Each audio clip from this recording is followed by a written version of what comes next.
with Jenna.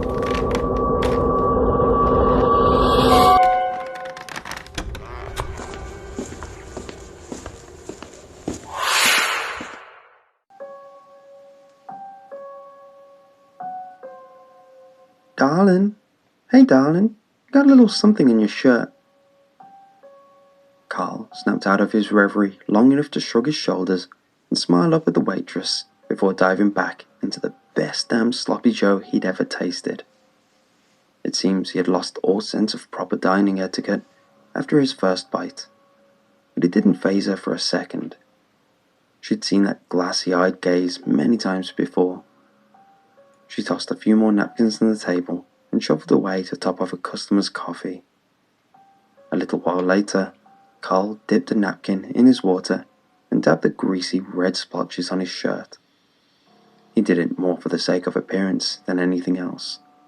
The shirt was easily written off in his mind as a worthwhile sacrifice for discovering the best damn meal he'd ever had. "Oh darling, I don't think that's coming out," said the waitress with a motherly tone. He glanced at her name tag. "Can I get one more to go, Nancy?" Nancy smiled. "Sure thing, sugar." The 3-hour drive home was almost unbearable. He kept glancing at the greasy paper bag in the passenger seat. Carl couldn't possibly eat another bite, but all he really wanted to do was pull over and eat that sloppy joe. He wiped the escaping saliva off the side of his mouth and revved his car up to 15 miles per hour over the limit. Carl didn't even think about unpacking his car. He just grabbed the doggy bag and rushed into his house. Moments later, the paper bag lay in shreds beneath the dining table. He carefully peeled back the foil wrapper, revealing the monster of a sandwich within. The cold, congealed mess before him seemed to taste even better than the fresh one he had earlier. Its soggy 6-inch bun didn't dissuade him one bit. He devoured it quickly and wished he had another. The long drive between him and the only thing he cared to eat anymore was beginning to weigh on him. He'd make the trip straight from work on Fridays and sit down in his booth to 2 delicious sloppy joes. 30 joes would make the long drive home with him, but eventually that wasn't enough to last him until the weekend. He was putting on so much weight. His girlfriend was always lecturing him about his eating habits. "Carl, you've outgrown your clothes 4 times in 3 months. That's not healthy." Carl hated to admit it, but he knew something had to change.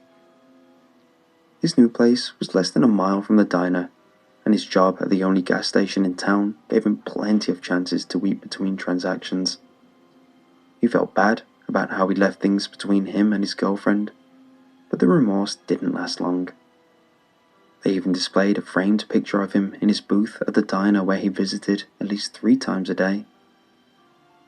7 months since that first life-changing joe, and now he could finish off 4 of them at a time.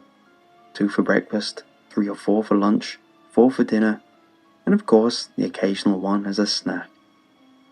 Carl didn't really think of much anymore, other than the next sloppy joe, and he couldn't have been happier. The world seemed so much easier to traverse now. Everything just fell into place once he sloughed off the trappings of his old life and focused what was really important to him.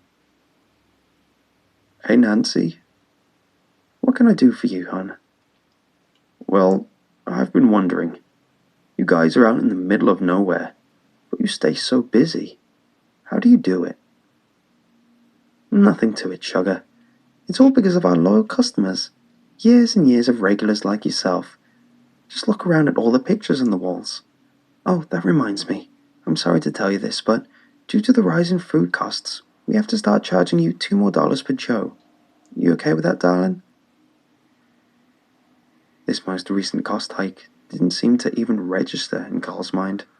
He just absent-mindedly said, "Uh-huh," as he looked around at the photos of heavily obese people all the way to the ceiling in some places. He looked at his picture hanging on the wall in his booth. It showed him sitting there, with 2 sloppy joes on the table, his double chin accenting the wide smile on his face. He glanced down at his table and realized it was pushed as far as it could go to the other side of the booth to allow him to slide it in and out.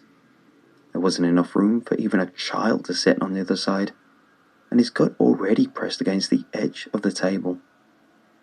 Carl took the picture off the wall, pushed past Nancy, and headed towards the bathroom.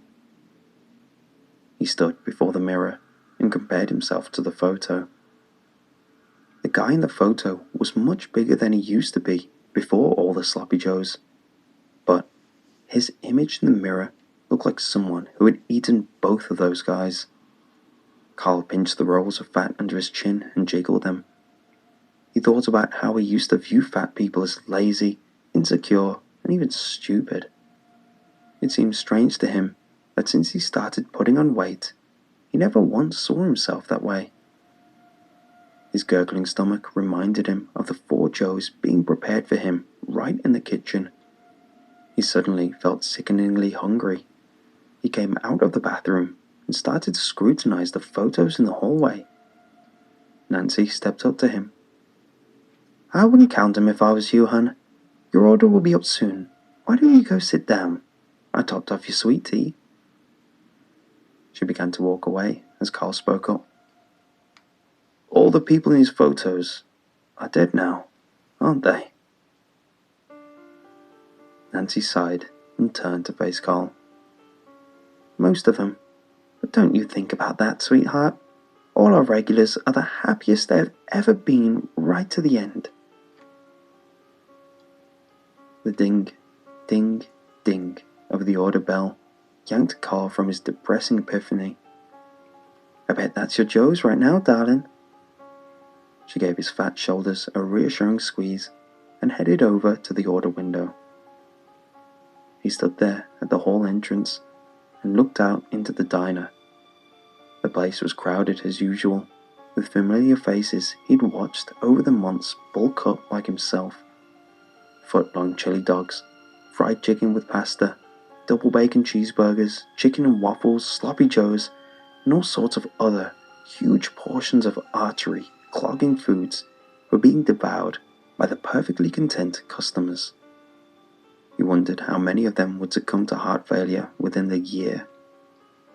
Carl slid into his booth, sipped his sweet tea, and thought about the overwhelming contentedness he'd felt since he'd moved into the little pass-through town. He hung his picture back on the wall as the thought of the photo it had replaced came to mind. He vaguely remembered Nancy telling him her name was Ginger and she loved her chicken waffles.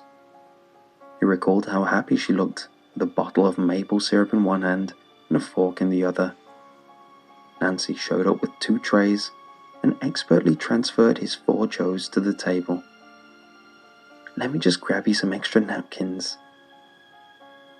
Carl looked down at the 4 huge, sloppy joes before him and uttered, "Happy. Right to the end, huh?" Nancy beamed a wide, toothy grin at him over her shoulder. "That's right, sugar." Carl patted the sides of his belly and expertly grabbed a joe with both hands.